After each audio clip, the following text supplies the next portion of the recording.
Good morning. Welcome to my channel. This is Finding Shalom, and this series is our 21-day challenge in the book of John. So we're trying to read through the book of John in 21 days, which is perfect because there's 21 chapters. So hopefully at this point you've been following along. You don't have to necessarily do it every day. However, they do say it takes 21 days to create a habit, good or bad. So if you do something 21 days in a row, you can turn it into a habit. And so I'm replacing one bad habit with a good one, and that is the time that I would sit scrolling through my phone. I am going to sit reading the Bible. So let's get started. I'm going to dive in, and then we'll chat about it.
Then Jesus looked up and said, Father, I thank you that you have heard me. I knew that you always hear me, but I said this for the benefit of the people standing here, that they may believe that you sent me. When he had said this, Jesus called in a loud voice, Lazarus, come out. The dead man came out, his hands and feet wrapped with strips of linen and a cloth around his face. Jesus said to them, Take off the grave clothes and let him go.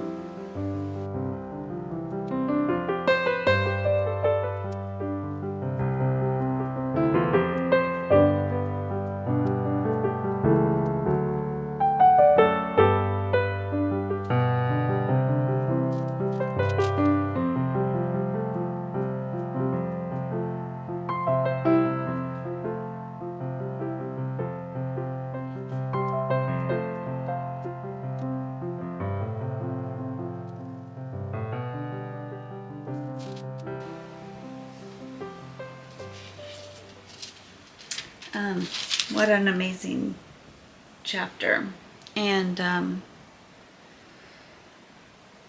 what a hard thing that Lazarus ends up actually dying, and Mary and Martha feel probably rejected and alone and abandoned by Jesus.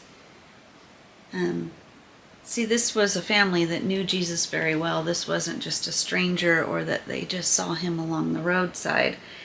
This is a family that Jesus stayed with over and over again. It's shown earlier, I think it's in Luke, that they had invited Jesus to their house. And there's that famous Mary and Martha story where Martha is running around trying to get everything ready. I know there's probably 100 details that she had to take care of.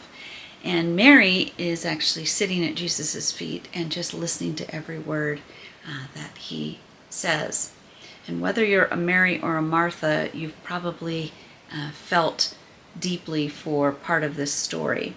I have tried to be a Mary for so many years, trying to be a Mary, but I automatically am a Martha. I have been a Martha probably since I was born. I think I was born into, I'm the firstborn.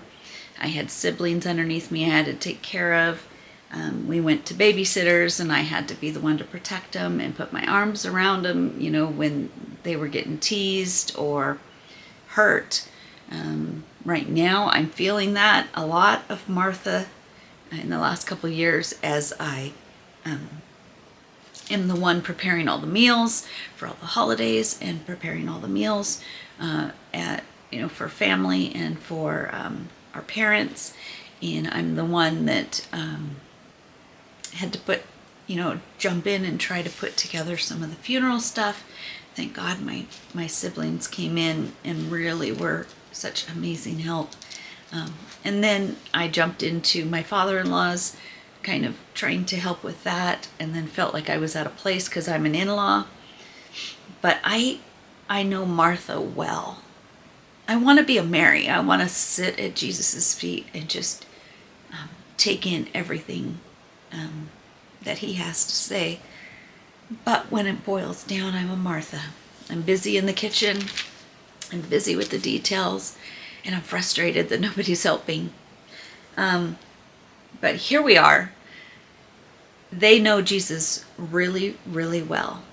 They know him so well. He's been in their home so many times. And Bethany, the town they live in, is just down the road. It's like less than 2 miles from Jerusalem. And so often, as Jesus was staying, it was kind of a safe place that was a little bit out of the way. Every time he went into Jerusalem, he got himself into a lot of trouble. And so, he can hide out in Bethany a little bit easier and just kind of be out of the way, away from the religious leaders a little bit more. But I'm crying because this story hits me hard, especially when the fact that they sent word, they cried out, they prayed basically. Have you ever just prayed for something so hard? And sent word, sent for help, trusted that God would answer, trusted that God could do it. And then you hear nothing but crickets. Nobody comes. Nobody comes to save you, No Jesus on a white horse swooping in. And you sit there wondering, where did Jesus go? I thought we had a relationship. I thought he cared. Is he more concerned about everyone else? Maybe I don't mean as much to him as I thought I did.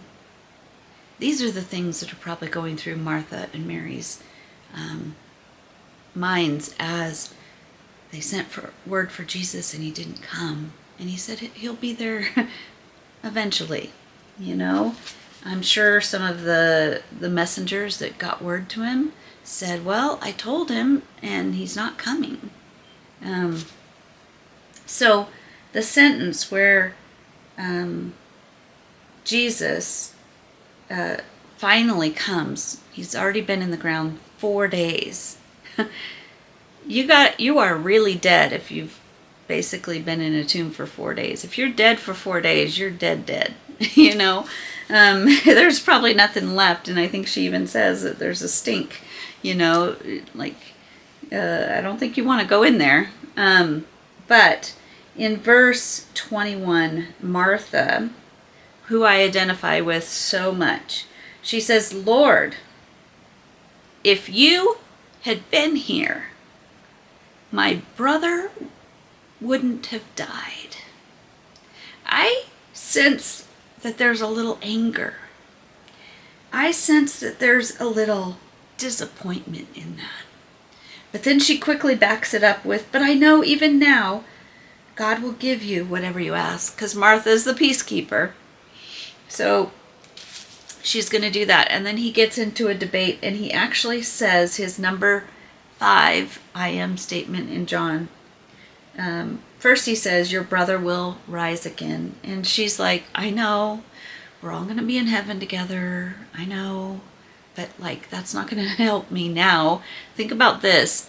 It's not just her brother, but it's not said that her or Mary has a husband. So this is, I think, their breadwinner. This is the man of the house. And in those days, women couldn't own property on their own. They couldn't get jobs on their own. So in order for you to not be a widow, a beggar, homeless, basically. You had to have a man. And so think about that. That's even bigger than today. Today, the pain is we've lost somebody. But then it's everything. And knowing Martha, if she is the Martha that we know from the other story, not only is she grieving and disappointed and angry and sad, but she's also probably pretty worried. Like, what are we going to do now? We're not going to be able to own our own land.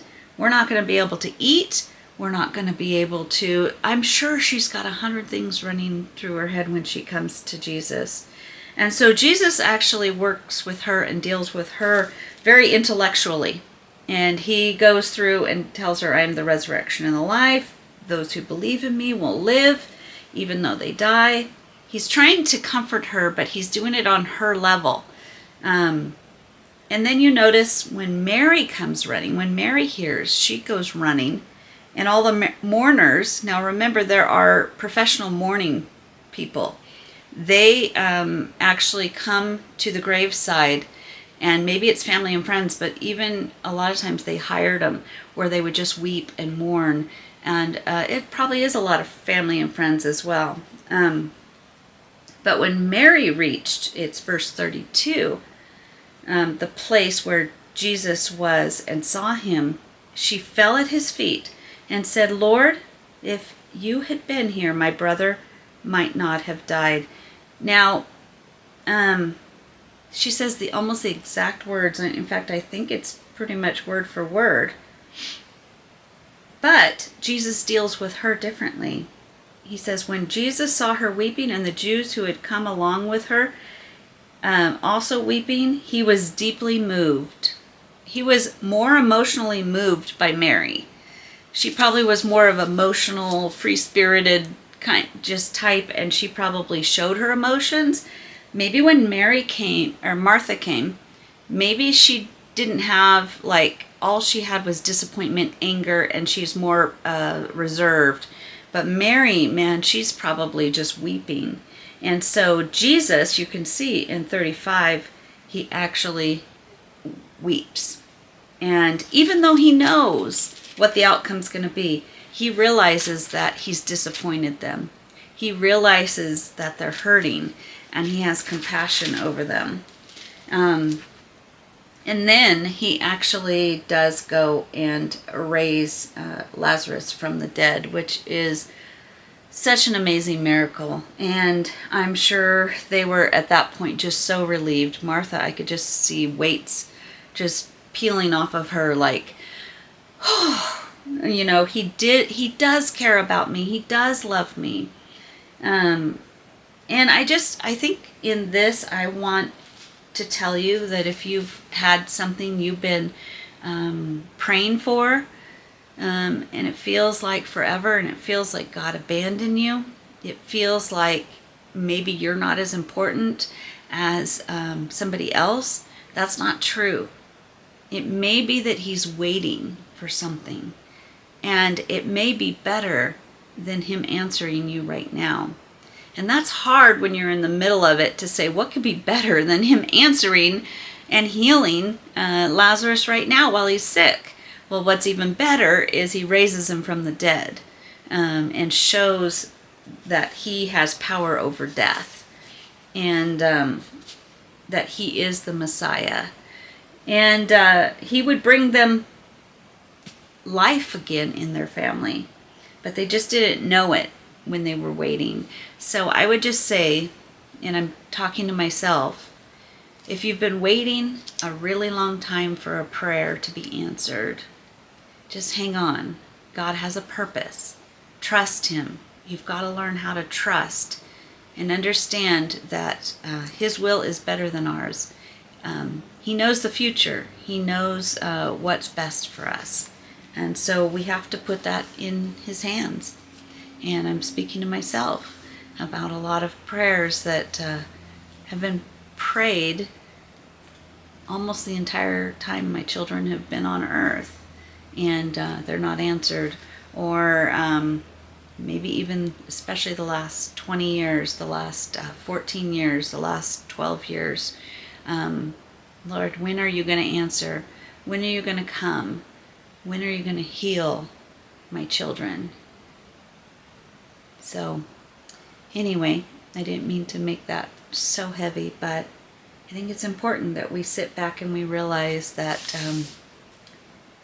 you're not abandoned, you're not forgotten, you're not less than anyone else on his list. You're very important to him, and he loves you. So think about that today, and I hope that all your prayers get answered in a quick, short time. But if not, hang on. He'll answer them someday, and you'll know why someday. Love you all. Have a wonderful day, and shalom, my sweet dear friends.